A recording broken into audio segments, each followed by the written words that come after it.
Subscribe कीजिए 10th class गणित channel को और बेल आइकन को दबाइए लेटेस्ट वीडियो देखने के लिए। हेलो फ्रेंड्स, चलिए आज हम इस वीडियो में कुछ महत्वपूर्ण क्वेश्चन की बात करेंगे जो आपको एग्जाम में पूछे जाएंगे। तो देखिए यहाँ पर मैंने 6 क्वेश्चन लिए हैं टोटल। तो क्वेश्चन नंबर 1 इसमें है कि एक द्विघात बहुपद ज्ञात करना है। अब इसमें आपके पास में एक द्विघात बहुपद ज्ञात करना आ सकता है जिसके आपको शून्यक दिए गए हों या शून्यांकों का योग और गुणनफल दिया गया हो। तो ये जो क्वेश्चन है इसमें एक बहुपद ज्ञात करना है और इसके शून्यांकों का योग तो -5 है और इनका गुणनफल क्या है, 6 है। तो इसको हल करने का तरीका क्या है, तो इसका एक सूत्र है कि x² और माइनस में ब्रैकेट में है alpha plus beta. Alpha beta क्या है, शून्यक है और अल्फा प्लस बीटा का मतलब होता है शून्यांकों का योग और गुणा में होता है x और प्लस में होता है शून्यांकों का गुणनफल। तो यहाँ पर शून्यांकों का योग और यहाँ पर शून्यांकों का गुणनफल जो भी दिया गया है प्रश्न में वो लिख दो तो एक बहुपद बन जाएगा। तो x² की जगह x² लिखेंगे, माइनस अल्फा प्लस बीटा की जगह -5 रखना है क्योंकि ये शून्यांकों का योग है। तो ये ब्रैकेट में -5 गुणा में x प्लस में अल्फा गुणा बीटा का मतलब है गुणनफल, तो ये 6 दिया गया है। अब इसको हल कर लेंगे तो ये x² माइनस माइनस हो जाएगा, प्लस में 5x और प्लस में 6, तो ये एक द्विघात बहुपद बन जाएगा। अगला प्रश्न दिया गया है कि बिंदु 11, 8 और 1, 3 को मिलाने वाली जो रेखा को बिंदु 7, 6 किस अनुपात में विभाजित करना है। तो इस तरह का क्वेश्चन आए तो उसमें आपको अनुपात ज्ञात करना है। अनुपात ज्ञात करने के दो सूत्र है, एक x का है और एक y का सूत्र है। अगर आपको यहाँ पर मैं आपको पहले बता देता हूँ, बिंदुओं का मतलब है ये दो बिंदु, तो एक बिंदु यहाँ पर मानते हैं और दूसरा बिंदु हम यहाँ पर मानते हैं। दोनों बिंदु के निर्देशांक है, इसके है 11 और 8 है, दूसरे बिंदु के निर्देशांक है 1 और 3। अब इन दोनों बिंदुओं को मिलाने वाली जो रेखा है, इस रेखा को बिंदु 7 और 6, ये बीच में कोई बिंदु है 7 और 6, ये किस अनुपात में विभाजित करता है। तो हम मान लेते हैं ये m1 अनुपात m2 में विभाजित करता है, यानी कि हमें m1 m2 का मान निकालना है और m1 m2 को ही हम अनुपात कहते हैं। तो यहां पर ये हो जाएगा x1, ये हो गया y1, ये हो जाएगा x2 और ये हो जाएगा y2, और ये x और y का मान होता है, x और y का। यहां पर मैं आपको दो सूत्र बताता हूं, दोनों सूत्र से हम अनुपात निकाल सकते हैं। एक होता है x बराबर m1 x2 प्लस में m2 x1 और बटे में होता है m1 प्लस में m2। दूसरा सूत्र होता है y बराबर m1 y2 प्लस में m2 y1 और इसके बटे में होता है m1 प्लस m2। इन दोनों सूत्र से आप अनुपात निकाल सकते हैं, कोई भी एक सूत्र को काम में लो और अनुपात निकाल लो। लेकिन देखना ये जब x और y दोनों का मान हो, यहाँ पर x का भी हो और y का मान भी हो, तब आपको जो अच्छा लगे उस सूत्र से आप m1 m2 का मान यानी कि अनुपात निकाल सकते हो। अगर यहाँ पर x का मान है और y का मान नहीं है, y की जगह y लिखा हुआ है, तो आप जो जिसका मान हो उसी का सूत्र लगाओ। बस ये चीज़ आपको ध्यान रखनी है कि यहाँ पर x या y में से किसी का मान होगा उसका ही हमें सूत्र लगा के और m1 m2 का मान निकालना है। अगर दोनों का मान दिया गया है तब आप किसी भी सूत्र से अनुपात निकाल सकते हैं। तो चलिए हम इस सूत्र से निकाल लेते हैं। x का मान यहाँ पर 7 है, इसकी जगह 7 लिख देंगे, बटे में 1 लिख दें तो कोई फर्क नहीं पड़ता।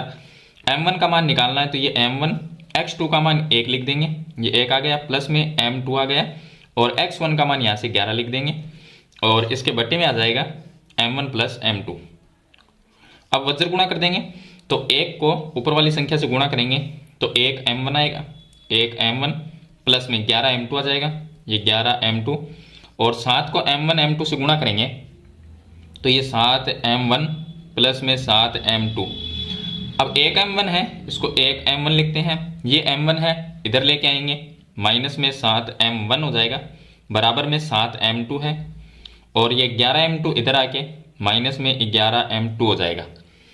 तो 1 m1 माइनस में 7 m1 तो माइनस में 6 m1 रह जाएगा, बराबर में ये आ जाएगा माइनस में 4 m2, माइनस हो के 4 हो जाएगा। अब माइनस से माइनस कटेगा तो m1 के बटे में m2 को लेके आना है और बराबर यहाँ पर 4 रह जाएगा और इसके बटे में ये 6 चला जाएगा। अब इसमें 2 का भाग देंगे तो 2/3 आ जाएगा, तो ये अनुपात हो जाएगा 2:3। तो इस तरह से अनुपात का क्वेश्चन आए तो उसको हल करना है। मैंने आपको सूत्र भी बता दिया है, किस तरह से सूत्र को काम में लेना है वो भी मैंने आपको बता दिया है। अब देखिए प्रश्न नंबर 3 है कि एक वृक्ष पृथ्वी से 4 मीटर की ऊंचाई से टूटकर इस प्रकार गिरता है। एक पेड़ है, यहाँ पर हम मान लेते हैं ये एक वृक्ष है और ये यहाँ पर जमीन है, तो ये जमीन है और ये एक वृक्ष है।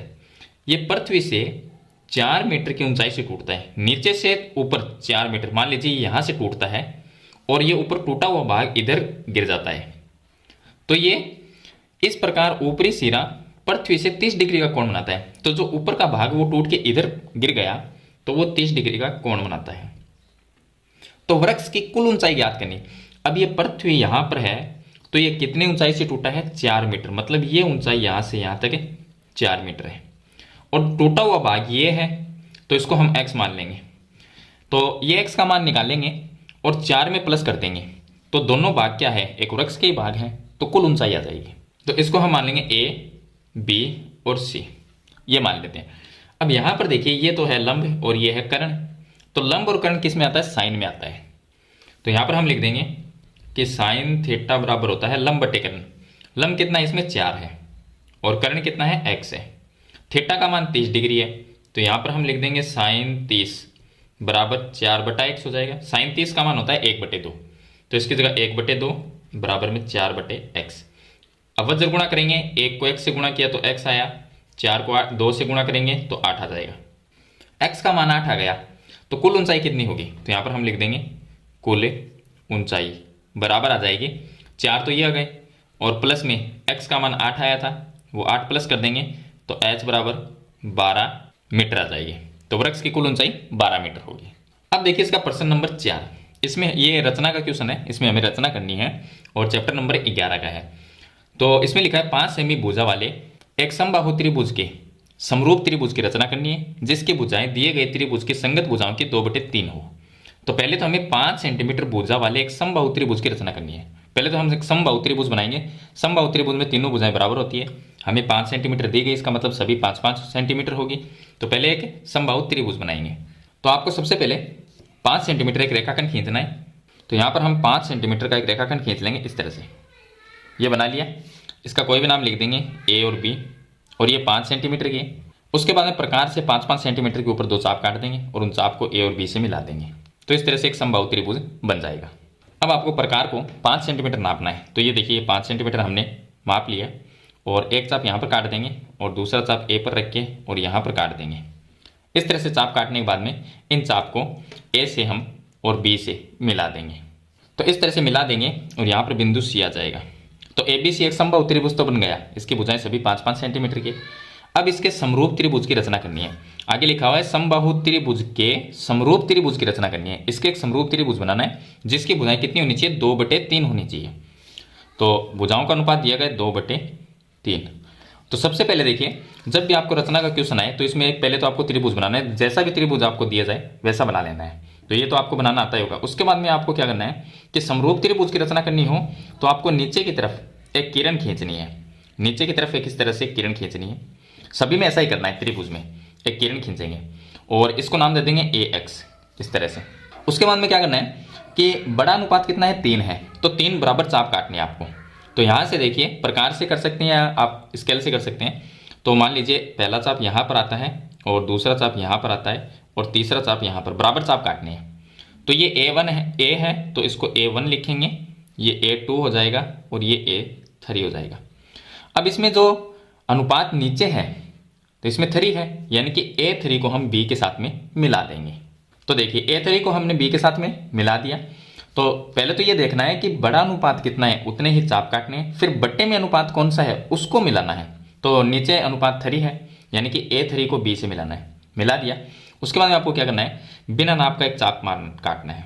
इस तरह से प्रकार को थोड़ा सा खोलेंगे और A3 पर रखेंगे, A3 पर रख के और इस तरह से एक चाप घुमाएंगे। उसके बाद में छोटा अनुपात कितना है, 2, तो हम A2 पर जाएंगे। A2 पर जाने के बाद में यहाँ पर भी इतना ही घुमाएंगे, जितना हमने यहाँ पर घुमाया था उतना ही हम यहाँ पर घुमा देंगे ऐसे। इस तरह से घुमाने के बाद में ये जो दूरी है यहाँ से यहाँ तक की, ये दूरी नाप लेंगे। नापने के बाद में यहाँ पर रखेंगे और इस तरह से एक चाप काट देंगे। अब ये जो चाप कटा है इसको हम A2 से ऐसे मिलाते हुए आगे ले जाएंगे। तो ये समांतर रेखा बनेगी, मतलब A3B जो ये रेखा है इसके समांतर बनानी है हमें। तो यहाँ पर हम क्या करेंगे, इसको मिला देंगे A2 को, और जो हमने चाप काटा है इसको मिलाएंगे, ऐसे मिलाएंगे और इसको आगे बढ़ा देंगे यहाँ तक, यहाँ तक। तो इस बिंदु पर ये प्रतिच्छेद कर रही है, मतलब काट रही है। तो इसको हम नाम दे सकते हैं B डैश। ये B है तो इसको B डैश नाम दे सकते हैं। अब इसी तरह से हमें यहाँ पर भी एक समांतर बनानी है इस तरह से। तो वो भी कैसे बनाएंगे, जैसे यहाँ पर बनाई थी। तो थोड़ा सा प्रकार को खोलेंगे और यहाँ पर रखेंगे, इस तरह से एक चाप काट देंगे, इस तरह से एक चाप काटेंगे। उसके बाद में इस पॉइंट पे रखेंगे बी डैश पे और यहाँ पर एक चाप काट देंगे इस तरह से। फिर हम दूरी नाप लेंगे, यहाँ से और यहाँ तक की दूरी नापेंगे। फिर यहाँ पर रखेंगे और एक चाप यहाँ पर काट देंगे। उसके बाद में जो ये बी डैश है, अब इन दोनों पॉइंट को मिला लेंगे। ये दोनों पॉइंट है, एक तो बी डैश हो गया और एक जो हमने चाप काटा है इसको आगे मिलाएंगे और आगे बढ़ा देंगे इस तरह से। और ये जो पॉइंट आया है यहाँ पर, ये सी है तो इसको सी डैश नाम दे सकते हैं या कोई और नाम दे सकते हैं। तो ये जो त्रिभुज बनाया अंदर छोटा सा, ये क्या है, पहले वाला ए बी सी ये हमने समबाहु बनाया था, इसके समरूप त्रिभुज ये बना है जिसका नाम है A B dash C dash. तो इस तरह से आपको समरूप त्रिभुज कोई भी हो उसमें ऐसे ही रचना करनी है। अब देखिए प्रश्न नंबर 5 दिया गया है। इसमें दिया गया है कि ए बी बराबर 5 सेंटीमीटर लंबाई का एक रेखाखंड खींचना है। तो पहले 5 सेमी लंबाई एक रेखाखंड खींच लेते हैं, 5 सेंटीमीटर लंबा। तो यहाँ से ये हो गया 5 सेंटीमीटर। इस तरह से आपको ए बी इसको नाम लिख देंगे और ये 5 सेंटीमीटर का रेखाखंड है। रेखाखंड खींचिए, बिंदु बी को केंद्र मानकर 2.2 सेंटीमीटर त्रिज्या का वृत्त बनाना है। तो ये बिंदु बी है, इसको केंद्र मानकर प्रकार को 2.2 सेंटीमीटर नापेंगे और एक वृत्त बना देंगे इस पर। तो अब देखिए ये प्रकार को हमने 2.2 सेंटीमीटर का नाप लिया और बिंदु बी को केंद्र मानकर एक इस तरह से एक वृत्त बना देंगे। तो इस तरह से एक वृत्त बना देना है आपको। उसके बाद में लिखा है वृत्त बनाइए तथा इस वृत्त पर बिंदु ए से स्पर्श रेखा खींचनी। अब बिंदु ए है वो इस वृत्त से बाहर है, तो बाहर बिंदु से अगर वृत्त के पर स्पर्श रेखा खींचनी हो तो एक वृत्त और बनाना पड़ेगा। कैसे बनाएंगे, पहले तो जो ए बी रेखाखंड है इसका करेंगे समद्विभाजन। किसी भी रेखा का समद्विभाजन करना हो तो प्रकार को उस रेखा से आधे से ज्यादा खोलना है, आधे से ज्यादा रखना है। ये आधे से ज्यादा है। अब एक चाप तो ऊपर काट देंगे यहाँ पर और एक चाप हम नीचे काट देंगे यहाँ पर। फिर हम ए पर रखेंगे, बिंदु ए पर रख के एक चाप यहाँ पर काट देंगे और एक हम नीचे की तरफ काट देंगे इस तरह से। अगर चाप ना कटे तो फिर से हम बिंदु बी पर रख लेंगे और इस तरह से ये जो चाप है वो आपको काट देना है। अब चाप काटने के बाद में यहाँ पर इस चाप को हम डैश डैश करके मिलाएंगे। इस तरह से डैश डैश करके आपको मिला देना है, इस तरह से मिला देना है। अब यहाँ पर ये जो बिंदु है इसको हम एम मान सकते हैं या कोई भी मान सकते हैं। अब हमें क्या करना है कि एम को तो केंद्र मानो और यहाँ पर ए तक, या तो ए तक और या बी, ये बी ले सकते हैं आप। यहाँ पर ए बी में से कोई भी ले सकते हैं। थोड़ा सा यहाँ पर ये जो एम है वो पॉइंट इधर आना चाहिए, तो ये आपको ध्यान रखना है। तो यहाँ पर ए तक ले या बी तक ले, फिर आप इतना लेके प्रकार को, मतलब ये त्रिज्या लेनी है आपको, इतना लेके और इस तरह से आपको घुमाना है। इस तरह से घुमाओगे तो देखिए ये थोड़ा सा बाहर निकल गया यहाँ पर, तो ये क्या होगा, इससे टच होगा, इस बिंदु से ए और बी दोनों से टच रहेगा ये वृत्त। अब देखिए जो दूसरा वृत्त बनाया है हमने वो पहले वाले वृत्त को इस पॉइंट पे और इस पॉइंट पे प्रतिच्छेद करता है। तो अब इन दोनों पॉइंट को हम ए से मिला देंगे तो ये क्या हो जाएगी, स्पर्श रेखा हो जाएगी। अब इसको हम इस तरह से ए से मिला देंगे तो ये देखिए एक स्पर्श रेखा बन गई। और फिर से दूसरा पॉइंट जो है इसको भी हम ए के साथ में मिला देंगे तो ये हो जाएगी दूसरी स्पर्श रेखा। तो इस तरह से आपको स्पर्श रेखा की रचना करनी है, उसके अंदर रचना भी इसकी लिखनी है। तो जैसे जैसे आपने बनाया है उसी तरह की आपको रचना लिखनी है। अब देखिए क्वेश्चन नंबर इसका 6, इसमें लिखा है कि त्रिज्या 21 सेंटीमीटर, तो आर बराबर दिया गया 21 सेंटीमीटर की त्रिज्या वाले वृत्त का एक चाप केंद्र पर 60 डिग्री का कोण बनाता है। तो यानी कि थीटा का मान कितना है, 60 डिग्री। तो दीर्घ त्रिज्यखंड का क्षेत्रफल ज्ञात करो। अब दीर्घ त्रिज्यखंड हो या लघु त्रिज्यखंड हो, दोनों ही वृत्त में होते हैं। तो ये एक वृत्त है और ये इसका केंद्र मान लेते हैं। यहाँ पर देखिए ये है लघु त्रिज्यखंड, मतलब छोटा। तो ये ऊपर का जो भाग जितना ही रह गया वो होता है दीर्घ त्रिज्यखंड। ये कोण बनाता है 60 डिग्री का और त्रिज्या इसकी 21 सेंटीमीटर दी गई है। तो दीर्घ त्रिज्यखंड का अगर क्षेत्रफल आपको निकालना है तो आप क्या करो, पूरा वृत्त का क्षेत्रफल निकालो, उसमें से माइनस कर दो ये जो नीचे वाला त्रिज्यखंड है छोटा लघु त्रिज्यखंड, इसका क्षेत्रफल माइनस कर दो। यानी कि पूरे वृत्त का क्षेत्रफल पाई आर स्क्वायर, इसमें से माइनस कर दो लघु त्रिज्यखंड का क्षेत्रफल पाई आर स्क्वायर थीटा बटे 360, ये आप माइनस कर दो। अब देखिए पाई का मान लिखना है आपको 22/7, ये लिखेंगे। त्रिज्या इसकी 21 सेंटीमीटर तो 21 × 21 आ जाएगा। माइनस में पाई का मान 22/7 लिखेंगे और गुणा में आर का मान 21 है तो 21 × 21 आ जाएगा। और गुणा में थीटा का मान 60 डिग्री दिया गया है वो लिख देंगे और बटे में लिख देंगे 360।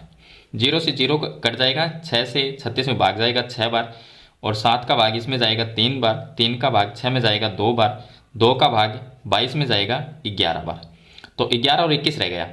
इस साइड में 7 का भाग 21 में देंगे 3 बार जाएगा, तो ये आ जाएगा 22 गुणा में 21 गुणा में 3 माइनस 11 गुणा 21 आ जाएगा, तो ये हो गया 11 गुणा 21। तो इनको गुणा करेंगे तो ये आ जाएगा 1386 और माइनस इनको गुणा करेंगे तो ये आ जाएगा 231 और माइनस कर देंगे तो ये आ जाएगा 1155 सेंटीमीटर स्क्वायर। ये आ जाएगा दीर्घ त्रिज्यखंड का क्षेत्रफल। इस तरह से निकालना है। दूसरा एक तरीका और बताता हूँ, इसमें आप क्या करो, ये जो लघु त्रिज्यखंड है इसका कोण 60 है, तो वृत्त का पूरा कोण 360 होता है, तो ऊपर वाला ये कोण जो दीर्घ त्रिज्यखंड का कोण है ये कितना रह गया, तो 360 में से ये माइनस कर दो तो ये आ गया 300, इसका कोण आ गया 300। अब आप सूत्र लगा सकते हो पाई आर स्क्वायर थीटा बटे में 360, ये सूत्र लगाओ सीधा। इसमें क्या होगा, पाई का मान तो 22/7 रखना है, आर का मान 21 × 21 आ जाएगा, गुणा में थीटा का मान आ जाएगा 300 और बटे में 360। 0 से 0 कट जाएगा, 6 का भाग इसमें जाएगा 5 बार और इसके अंदर जाएगा 6 बार।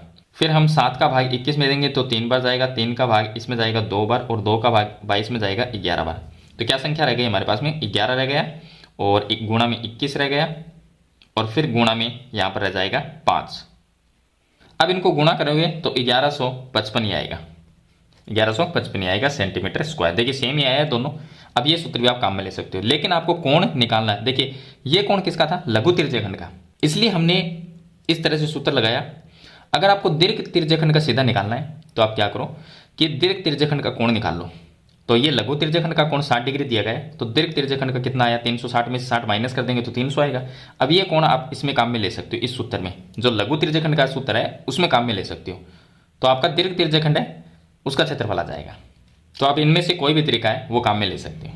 तो ये थे कुछ इंपॉर्टेंट 6 क्वेश्चन जो मैंने आपको कंप्लीट बता दिए हैं, और इसी तरह के जो क्वेश्चन है वो आपको पेपर में पूछे जाएंगे।